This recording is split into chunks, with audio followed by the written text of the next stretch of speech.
A really fun baseball question I like to toss around is asking people what their fondest "I was there for that game" is in their life. Friends of mine have seen no-hitters, playoff clinchers, walk-off grand slams, you name it. Me? One time I saw Johan Santana hit a home run at Citi Field. That's my claim to fame, baby. I feel like everyone remembers the ace of their first baseball team that they followed really well. I'd been a Mets fan my whole life, but when I started watching games every single day in 2008, the ace of the club was the recent trade acquisition, Johan Santana. There was something beautiful about watching him take the ball every fifth day and toss his devastating changeup that could befuddle any hitter, no matter how many times they saw it, no matter how good they were. For a guy that dominated for nearly a decade of play, I was stunned at how quickly Johan's career unraveled. The two-time Cy Young winner was out of the league at just age 34.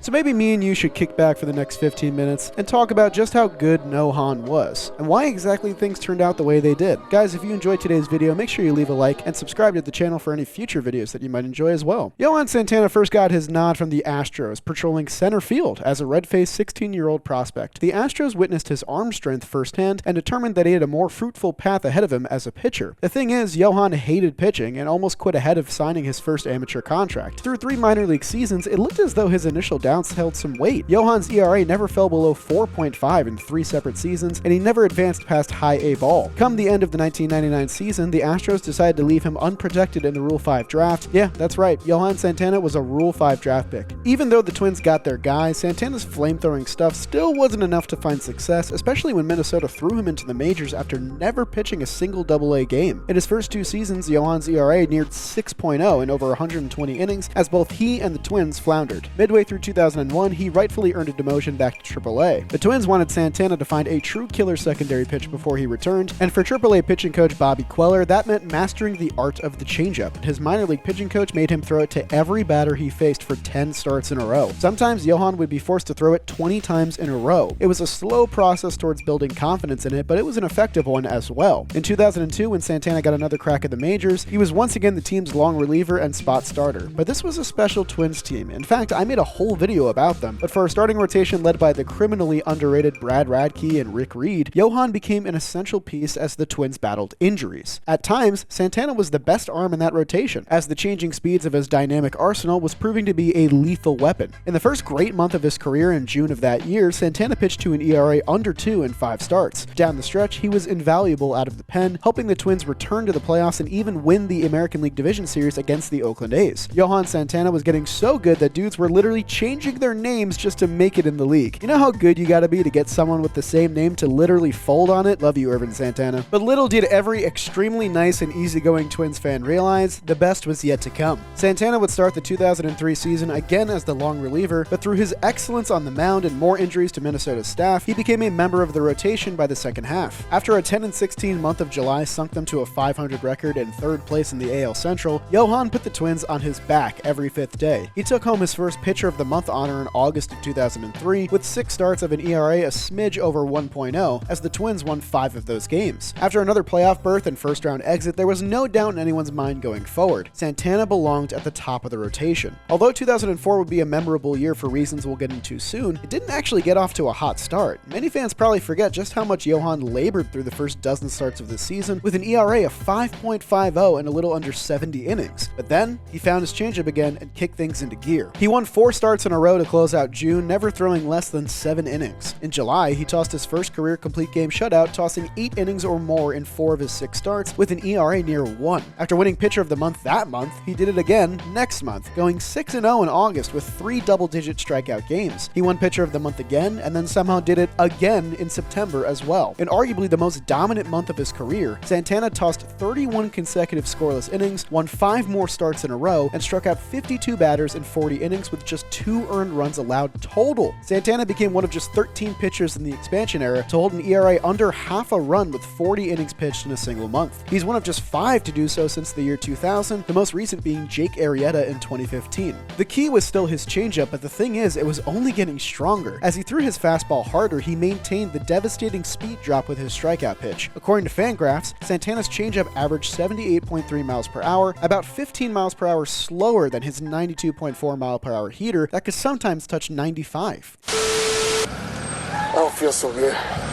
Maybe I should drive. All you do is fast. All you do is gain speeds. That's how you win Cy Young, baby. Just give me the keys. Are you sure you want the keys? Give me the keys. No. It was a historic second half of pitching for Johan. His 1.21 ERA in 15 starts and over 100 innings is the fourth best mark of the expansion era, and his undefeated record of 13-0 broke the record previously set by Rick Sutcliffe. And he set the all-time Twins record with 265 strikeouts total, beating out Bert Blyleven. Unsurprisingly, Santana was named the unanimous Cy Young winner in the American League that season, beating out Curt Schilling. This was a season where he led the league in earned run average, strikeouts, fielding independent pitching, whip, hit per nine rate, and strikeout per nine rate. Except for ERA, he led in all of those aforementioned categories for the next 2 years as well, emerging as the top dog pitcher in the American League. He probably should have won the Cy Young again in 2005 if not for his low win total of 16 compared to winner Bartolo Colon's season-end total of 21 wins. You gotta remember what era we're dealing with. He corrected that wrong in 2006 by putting together the largest volume season of his career and absolutely dominating while he was at it. He completed the season leading the majors in ERA at 2.77 and strikeouts at 245.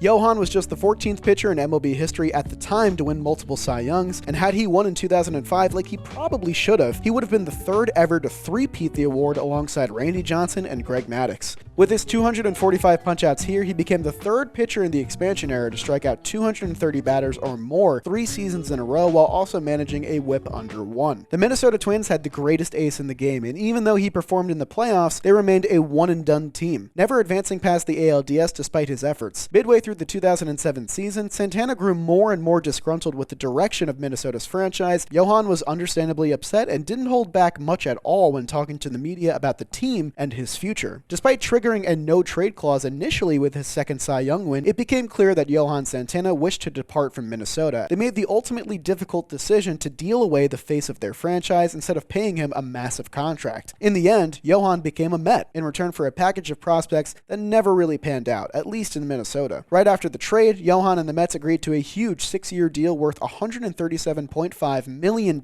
leading into the 2008 season. This was a big season for both sides. Pitching in a new league in a new stadium with new fans and new aspirations, Santana picked up exactly where he left off. At age 29, Santana set new career best in innings pitched and ERA, spearheading a depleted Mets pitching staff competing for a playoff spot through the end of the season. Though he somehow wasn't named an All-Star, Santana finished third in Cy Young voting and received MVP votes for the third time in his career. Santana, while still dominant, was losing the edge that he once had in Minnesota, specifically in terms of strikeouts. His K per 9 rate was just 7.9 this season, 2 units down from his average of the previous 4 years. He also had to work a lot harder in 2008 than he ever had to before, facing a career-high 964 batters and throwing just short of 3,600 pitches, also a career high. But he came up especially big in September of that year, where he was once again pitcher of the month. In 6 September starts, Johan never allowed more than 2 runs, throwing 44 1/3 innings in this month alone. His last 2 starts were easily his finest of the whole season, giving the Mets a much-needed win against the Cubs with 8 innings and 10 strikeouts, and then following that up with a masterpiece against the Marlins, where he threw a career-high 125 pitches in his second shutout of the season, helping the Mets tie for a wildcard spot before the final game of the season. The Mets wouldn't prevail in the end, but Santana did absolutely everything he could to try and get his new team into the playoffs. Unbelievably, he did all of this and probably more while pitching with a torn meniscus in his left knee, which he underwent surgery for as soon as the season ended. But the closing of the 2008 season concluded a historic 5-year period for Johan Santana as the best pitcher in the major leagues definitively. In a 5-year period from 2004 to 2008, Johan led all major league starters in wins above replacement, ERA, whip, strikeouts, strikeout to walk rate, and left on base rate. He became one of just 4 left-handed pitchers in MLB history with 4 or more seasons of over 200 strikeouts and an ERA plus better than 150, joining Randy Johnson, Clayton Kershaw, and Sandy Koufax. We've been saying those names a lot this video. But after his knee surgery, injuries became more of a common theme as Santana entered his 30s. He enjoyed a great 2009 season, but it was cut short by a season-ending arthroscopic surgery in mid-August. The following year, in 2010, Johan once again pitched just 4 months of the season, this time watching from the sidelines after surgery to a torn muscle in his throwing shoulder. He'd missed the entirety of 2011 as well, recovering from the injury to his left shoulder. It had been 3 seasons in a row cut short by injury after that marvelous 2008 season, and with 2 years left on the deal, many wondered if Johan would be able to even finish out the contract in the first place. I don't think anyone thought the end would be nearing for Johan back in 2008 at 29 years old, but 4 years later, no one was expecting a full season from the southpaw ace. But before his untimely departure from the game, he had one more special chapter left to write in his already storied pitching career. After much doubt, Santana returned to the mound for opening day in 2012, throwing 5 shutout innings. Dan Uggla of the Braves remarked that the injuries hadn't dimmed Santana's spark. He was still capable of being the ace he once was if he could stay healthy. Through the first 2 months of the season, that seemed like the case. Johan managed a 2.75 ERA in 10 starts, closing May with a shutout against the Padres. Little did he know he'd be going out for all 9 innings in his next start as well, as the Mets played host to the St. Louis Cardinals. To this day, Johan remarked that he did not have his best stuff for this start. Dueling Adam Wainwright on the other side, he walked 4 batters through 5 innings and sat at 79 pitches entering the 6th inning. With no hits on the board, Johan and Mets fans caught the break of all breaks when umpire Adrian Johnson blew a call on this Carlos Beltran liner to left, which clearly hit the chalk on the foul line. The next inning, local kid Mike Baxter put his body on the line to make this heroic catch in left field. The stars were beginning to align for a fanbase who had not seen a no-hitter in over 8,000 games in franchise history. Santana got through the 8th, but was already 3 pitches shy of his career high on his surgically repaired throwing shoulder. Were the Mets about to let him go back out there with all this risk involved? Well, according to Johan, the decision was never going to be up to them. Would that have gone if he tried to remove you at some point in that game? No chance. They asked me how I was feeling. I was like, I feel fine. Don't worry about it. You know, you have to be in that situation. And I had an opportunity to do something special. But I tell you, if I would have given up a hit, I would have walked my way out of the mound like that too. And the rest was history. Santana walked back out and secured the job with a staggering final pitch count of 134, striking out David Freese to end it. Fans cried tears of joy. One even ran out onto the field to celebrate with the team, and he was promptly tackled. For a fan base tortured by recent years of disappointment and mediocrity, it was a truly special night for the Orange and Blue. People still argue about it to this day, but the fact is, he just wasn't the same pitcher ever again after this outing. A sprained right ankle and back inflammation ended his season in August once again, and in 2013, he re-tore the muscle in his throwing shoulder. His legacy might be defined by could-have-beens and injuries, but Johan Santana accomplished so much during his decade run of brilliance on the mound. With 2 Cy Youngs, 3 strikeout crowns, an ERA title in each league, and a no-hitter to go along with it, Johan will go down as one of the greatest pitchers of the 21st century and one of the greatest left-handed starters to ever toe the rubber. And for me, nostalgically, he's the first guy I watched take the mound every 5th day as my team's ace. And there's a lot of beauty in that, I think. Speaking as a fan.